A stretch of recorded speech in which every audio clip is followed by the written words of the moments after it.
fellow heroes, I saw something that absolutely annoyed me. Matter of fact, it really just angered me to my core.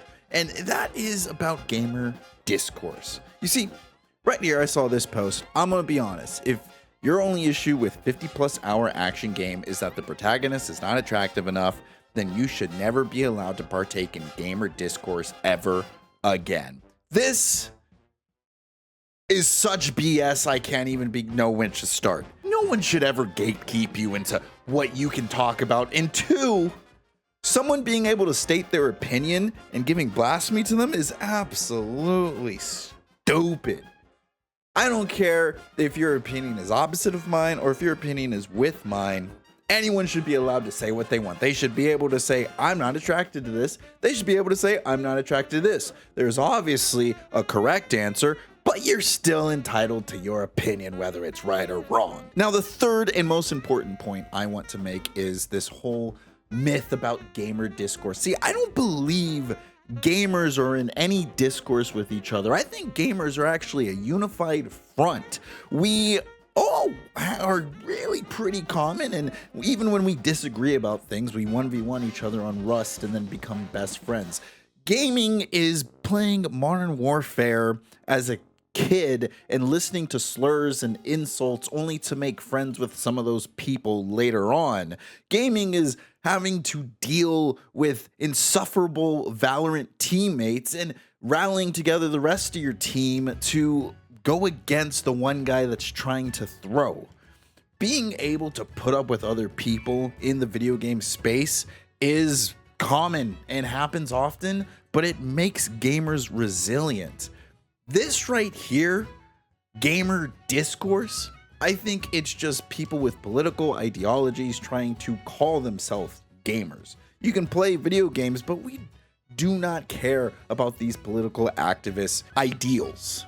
Now, all of it is just to victimize and to really just show like, hey, I'm on the side of good. And it's annoying to see all this victimization happening. That game sucks. You know, no one is going out of their way and yelling at other people for having fun with Ghost of Yotai. They are just saying, hey, you know, Atsu's kind of just like not really that hot, which is accurate considering how females have been presented to us these, well, almost last decade. And you look at the example of females we used to have or females we enjoy as gamers and females that these political activists, idealists, I should say, tell us we should like. And it's like when these games are primarily dominated by male gamers, we want to save the girl that we also want to, well, if I'm going to be frank, bang. And on the other hand, I'd rather not bang a woman that reminds me of potentially my uncle. It's kind of terrible to think that in today's news, after a decade of trying to socially engineer what men find attractive, they still find attractive women attractive. And here's the thing. This has brought up a bunch of, well,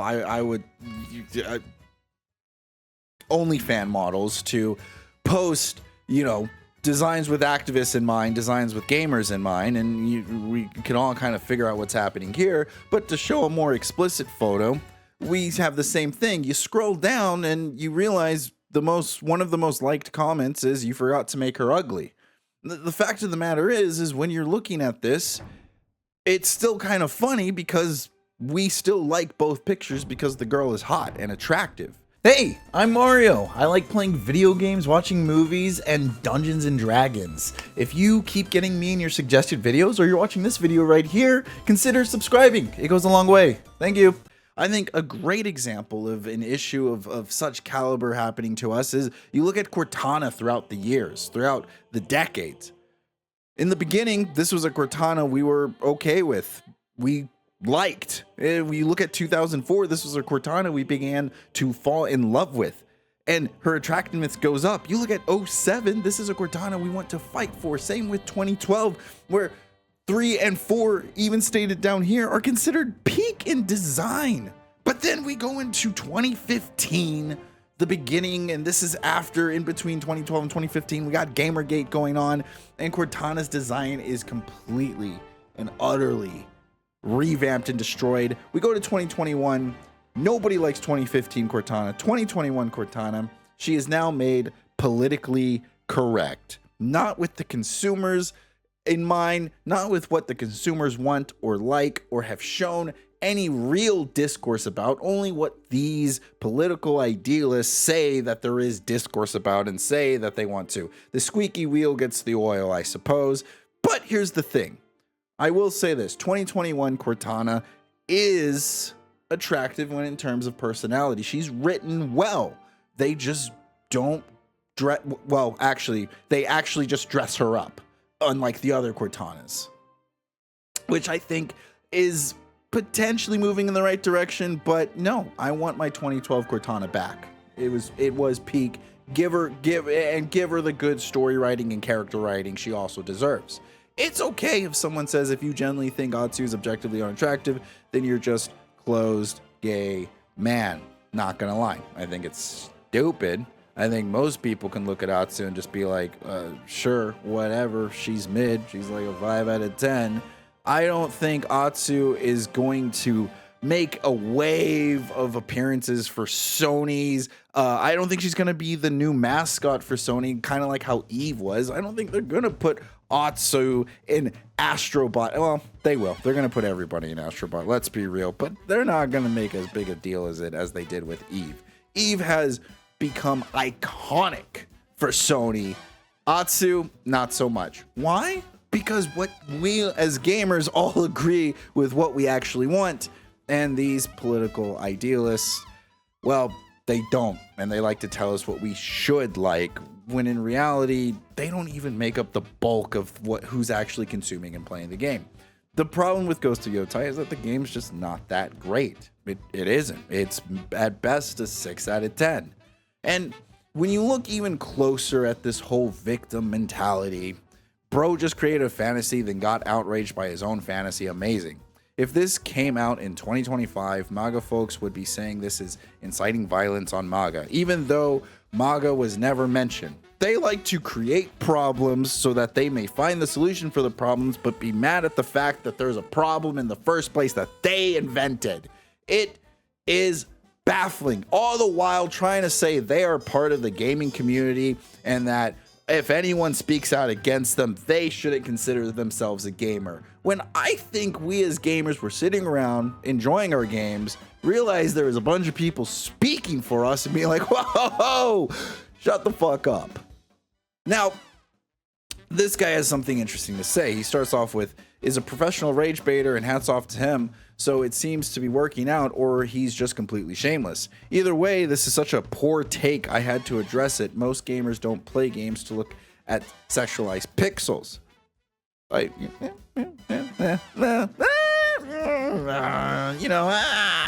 most gamers have partners and are fulfilled in that regards. Most gamers play games that are good regardless of the fan service. And this right here, I 1000% agree with.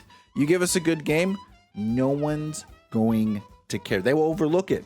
You give us a good game and you give us bazonka donks, it might only heighten it. It's kind of hard to enjoy it. Look, I'm just saying, even if the Golem game was good, I think people would have preferred to play as Aragorn. You know what I mean? You know, people would have preferred to play as Bilbo Baggins or Frodo, even if you got the same type of gameplay. Their aesthetics matter. And these people are trying to tell us they don't. Well, but you're allowed to have your opinion.